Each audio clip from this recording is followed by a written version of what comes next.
Hello, it's time for today's Rise of the False Gods study group. And Rise of the False Gods is a book that I wrote about transformation through illumination. So we are looking for great ways to illumine our lives. And we do that by having a deeper understanding of spiritual principle. Now, if this is like our 25th gathering, so if you have missed earlier sessions, I invite you to go to YouTube. You can look up Rise of the False Gods, Reverend Alicia Leslie or Alicia Leslie, and you can see all of the videos. Tonight, we've got a very interesting topic. You shall not bear false witness. Now, what does that mean to you? I mean, the earliest. Oh, and by the way, do feel free to add your little comments or say hi. Let me know you're here. I welcome that. If you have questions, I welcome questions. I may not see them when you make them, but I will certainly take a look at the comments afterward, and we can look at them then. Okay, so we are going to start. This is going to be, did I lose my page? You shall not steal. You shall not bear false witness. This is the bottom of page 49. And that is in the print edition. If you have Kindle, it'll be in that area, but you can search those words. You shall not bear false witness against your neighbor. To bear false witness in the literal sense, and we remember we look at things at 3 levels: literal, moral, and metaphysical or spiritual. There is something to the literal at its core, at its essence of meaning. And it doesn't mean it is literally the way it is spoken. We'll go into that a little bit more later. To bear false witness in the literal sense would be to lie about another person or to another person or about something. It could be about a personal experience, or it could be about gossip. It could be malicious and inspired or influenced, I should say, by jealousy. It's difficult to live this commandment since most of our words are the product of the perceptions we have. So we all perceive something, and I don't know if you've ever had one of those moments where you really would have sworn that this was happening, and then you found out later that was happening. So before we share anything, before we spread anything, we want to make absolutely certain that we are speaking words of truth. To bear false witness consciously, there's 2 ways you can do it. One is you can consciously know you are telling a lie about someone else, that you are, see, that's false witness. So you're saying something false about them. If you want to talk about like a witness in court, false witness would be going into court and lying. If you were to bear false witness about, let's say, someone you worked with, you might make up stuff about a person that you work with because you were either jealous that you didn't have their job, or they got the promotion you wanted, or just that you flat out didn't like them. That would be gossip. Gossip is definitely bearing false witness. You see, when you bear false witness and are lying, it's like building a house of cards. It will just collapse in on itself. That's why we have to be very careful not to start to build a house of cards, okay? I also wanted to warn you tonight, I we've been having very bad reception in our area. So if this is not real clear, I mean, even my television, watching my television, it could be a weather system that's going on out there. So I will apologize in advance if we don't have the best reception tonight. Okay. So because a lot of the things we say to other people about our perceptions, they may not be true. So before we say something, we want to make sure it's true, or else what will we be doing? We'll be building a house of cards that will collapse in on us. We're about truth. We're about strong foundations. We want to know the facts, and today knowing the facts is very important. Right now, at this time, we're having this little gathering, we are in the middle of an election. And as elections sometimes go, people don't have a lot of faith or trust in politicians. It's easy to maybe buy the lie, because what they say seems to tell you they have a perceived benefit for you. But rather than take their word for it, they sometimes spread false witness about themselves or about their opponent. It is easy today to check. Remember, Scott Peck said the two greatest causes of sin or error or doing things backward is laziness and narcissism. It is very easy today to find the answers to the questions we have. And it is so important. You know, sometimes spreading false witness about someone might be, what you say might be true, but we can't possibly know every bit of truth about another person. Okay, we can, I'm sure you've seen those pictures of the iceberg, and so above the water there's this little tiny peak, and then beneath it is the big giant rest of the iceberg. It's like, that's how the Titanic went down. They maybe didn't see it was, such a big iceberg because it was in the distance and there was just the little peak that they saw. So we don't know everything about another person, and unless we do, we have to be very careful if we say anything that is unfavorable about them. We would not want them doing it to us. And when we make a presumption or spread gossip about another person, what we are doing is we are giving this perception of that person, which is probably erroneous because it's based on what you know, and you pass it on to somebody else. You have passed on a false image of what that person is. The other person will now base what they think about that person on what you said. Can you see how important it is to be very honest and not to bear false witness? If you bear false witness in courts, a criminal could be let off. Those kind of things happen. All of it means there's a lack of integrity. A lack of integrity is like a chair with 3 good legs and 1 cracked leg. Now you may sit very carefully on that chair for a while, but one day you're going to sit and it's going to fall down and break. And you'll probably be in it, and it will probably be painful. We all may be children of God, and that's another thing. Can you believe that person that tap dances on your last nerve is a child of God? Seriously? Seriously. We don't know what they're working through. We don't know where they've been.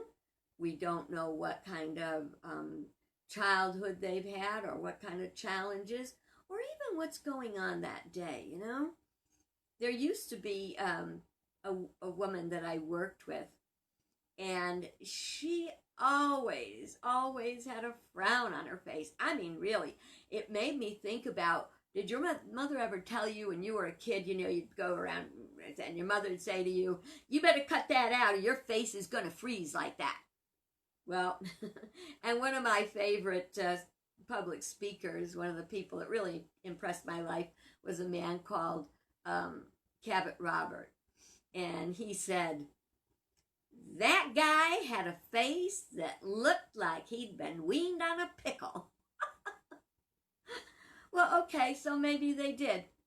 But we don't know what's going on in their life that might make them that way, that might cause them to behave in that way. So, when we judge another person by appearance, we are also bearing false witness. See? Sometimes it's necessary to acknowledge to acknowledge wrongdoing. And this isn't to pick on a person or to say you're better than them. It's kind of like to call out an error. And calling out an error, when it's done with love and respect and truth, can really change someone's life in a very positive way. I know I've told the story before, but I'm going to very briefly tell it again because it's so powerful. There was a time when I had a mouth like a sailor, and I went into a little store I loved, and I was chatting with the women there, and the woman said to me, you're a very nice lady, and we love it when you come by, but you know, sometimes the way you talk takes away your intelligence. I changed that day, in that instant. Does a cuss word still slip through? Oh, yes it does. But I catch it faster, and I don't do it very often, because there's no way that will have a positive outcome. Sometimes it's hard to speak our truth with love, because we are afraid of hurting someone's feelings. Maybe we're afraid they're going to get mad at us. But when we bear false witness, here's a good one. Do these pants make me look fat? Do you like my new hat? And when it's hideous, what do you say? Are you going to lie, bear false witness, and say it's lovely? Or are you going to say what we do in Unity? Interesting. That's a very interesting hat. It's one thing if they like it and they think they look fine and you can go, well, I'm glad you love it. That makes my day. Does the pants make her look fat? What kind of an act of love would it take? My precious granddaughter went out and bought a new dress one day. She got it for a holiday. And she came and she said, Nana, look at my dress. And it was hideous. She had a little extra weight on her, and the dress was very tight, and it looked like a poorly stuffed sausage. And I had to tell her that. Because if I bore false witness and said, oh, great, or whatever floats your boat, in that case, it was an act of love to tell her, no, that's not going to work. And that way she had a chance to go and change it. So she didn't look, in a way that people would probably look down their nose at her for that. She was mad at me at the moment, but over time she got that different dress, and I'm sure she felt much better about how she looked. The spoken word has amazing power. Words can hurt, words can heal, and words can kill. We've talked about that before. Our words are seeds we plant in another's mind. For best results, before we speak, can we ask ourselves, you might want to write this down, Is it true? Is it kind? Is it needful? Will it help? That's 4 things. Is it true? Is it kind? Is it needful? Will it help? You know, gossip can be very, very tempting. We like to be the one that's in the know. We like the one that has the scoop. But if that scoop is not favorable to another person, what do you imagine if there's karma and what you send around comes around? How would you feel about someone talking badly about you? I got caught doing that once too. I was only about 14. But I spread gossip about another girl. And I thought it was a very juicy story. And I got caught. And she called me out on it. And let me tell you something. I didn't spread many juicy stories after that. And the good news is we became friends. Is it true? Is it kind? Is it needful? Will it help?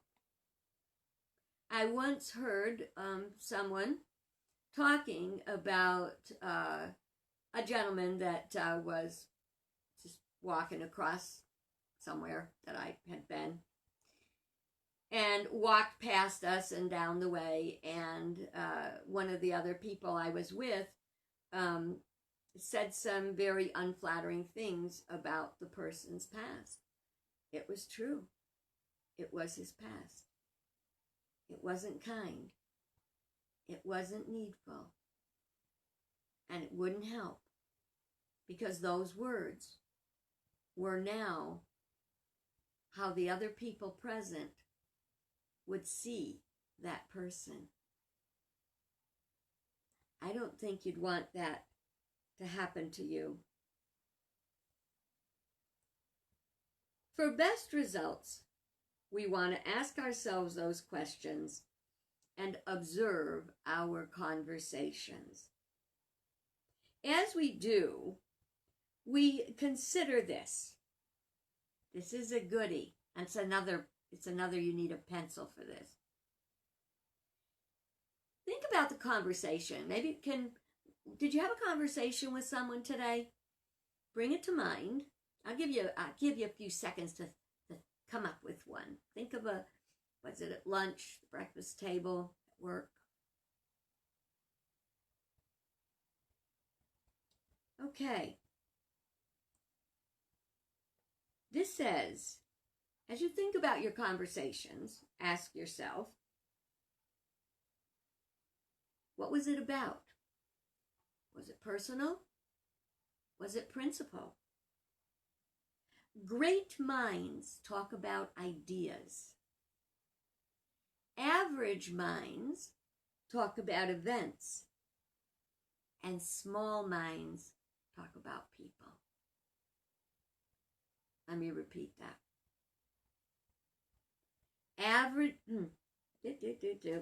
Great minds talk about ideas.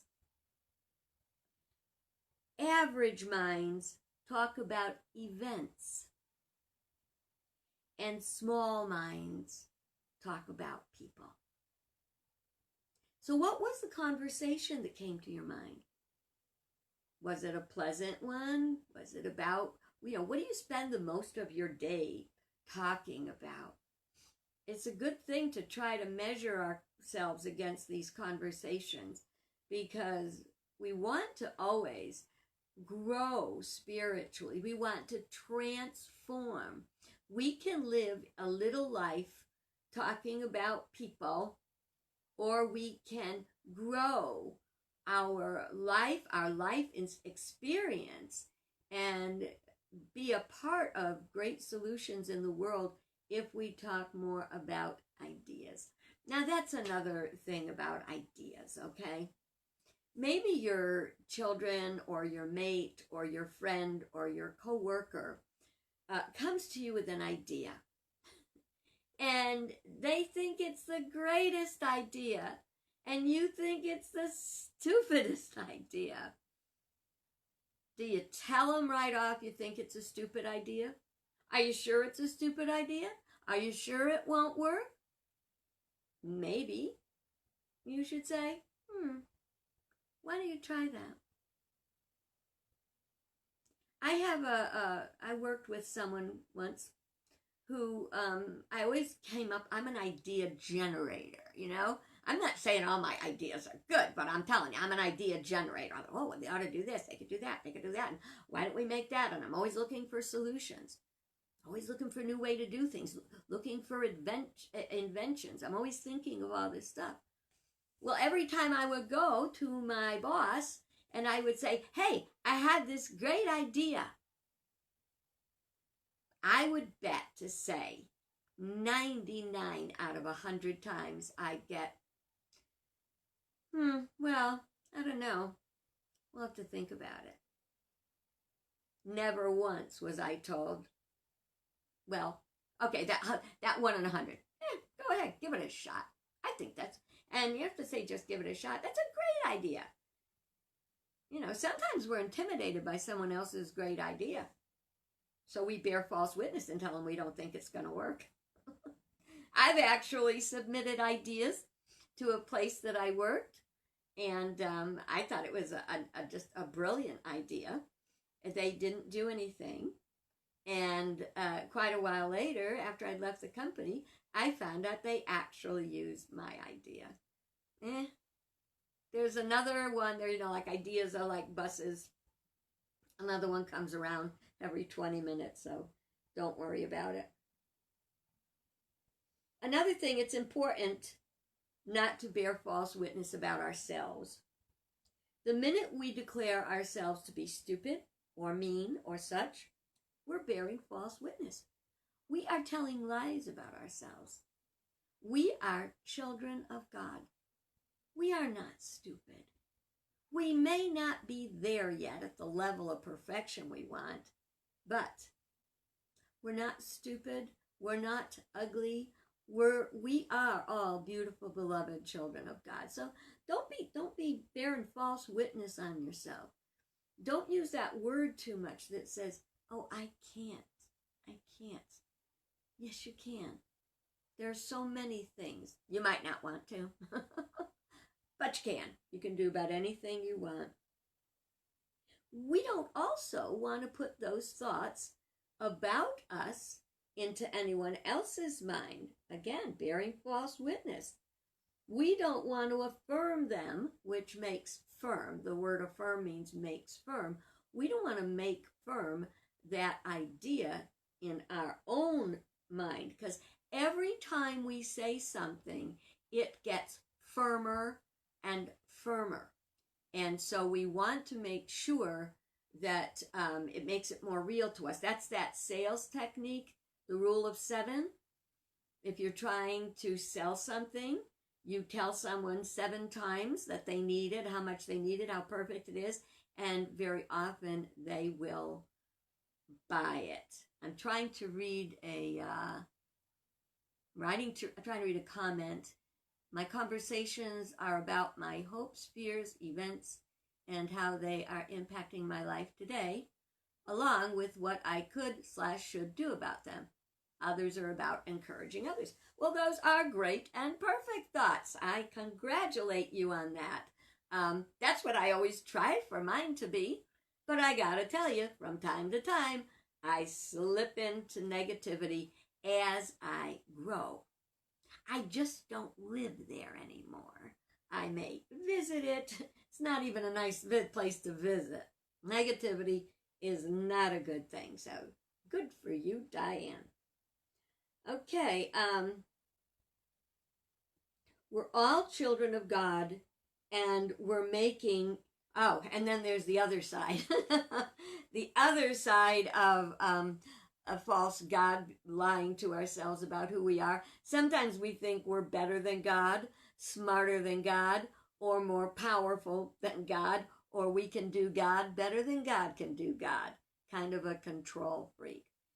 Well, that's basically, we are very powerful beings, but until we have that transformation through illumination and we are awakened to the fact that we are but a part. We are a part of God, not, we are a part of God, not apart from God. Okay. So, don't fall. I just can't talk tonight. Don't bear false witness about others, about yourself. Don't lie to yourself about circumstances that you don't know to be true. Our news today is very challenging. Some of the things we hear make it feel like we are in the hands of great evil. And I will not lie to you. I will not bear false witness to you that the experiences of evil are present in this world, but they are not permanent. And that evil is like a shadow. And in order to make the shadow, the untruth, the false witness, the lies go away, we have to shine the light of truth. You know, you may be there. I'm working on being there. And I encourage you every day. Congratulate yourself on all the times you're successful. And don't be afraid to tell on yourself. To yourself. You don't have to put it in the alert the media. Just made a mistake. Not going to do that again. It's the quickest way to change. All right. Thank you for being with me tonight. I hope you have a stupendous time until I see you again tomorrow. And we're going to be about, you shall not covet your neighbor's house, your neighbor's wife, or his manservant, or maidservant, or his ox, or his We'll talk about that tomorrow. So, have a great one today. Thanks for being with me. Really appreciate it.